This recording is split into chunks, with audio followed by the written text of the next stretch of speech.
Буну мына бир рет арча салдым. Түбүнө арча салдым. Ортосуна гигот салдым.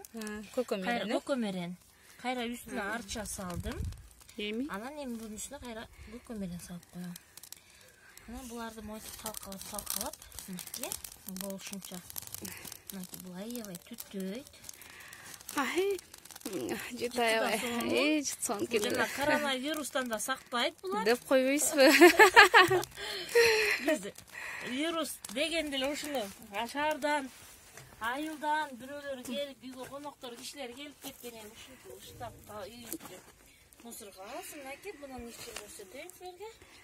Бочка 20 литрлик. Бул канча минут турат? Бул жарым саат турат, 1 саат турат. Канча ышталса ошончо жакшы. Ышталганда аябай башкача жыт пайда болуп калат экен. Башкача жыт пайда болуп калат. Мен буну сары май менен бал каймак аралаштыргам. Муну ичине куябыз. Бул сары майды куйгандан кийин ичине көрдүңүздөр, бунун капталдарында, сызыктарында ошондой коюп эме кылабыз, тазалайбыз. Бунун баарын куябыз.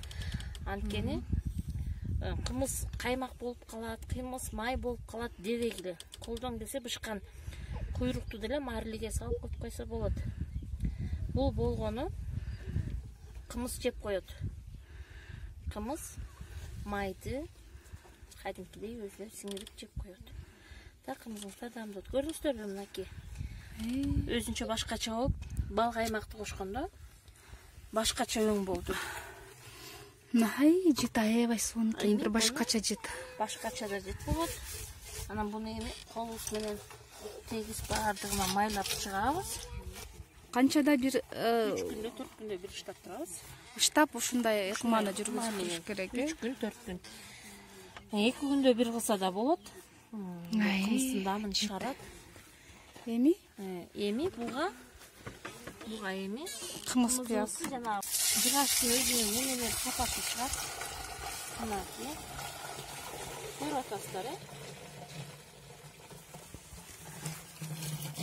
Анан ичин көрдүңүздөр. Ичи момундай май болуп калат. Сонун экен. Кандай эмеси жок. Мынакей. Капкагын жаптык, Капкагын жаап, эми бышабыз. Буну бышып кылабыз.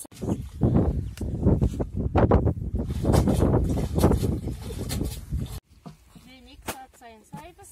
Буну сүттү кайра куябыз бияка. Бул сүт чыккаланган. 2 саат сайын куюп турабыз.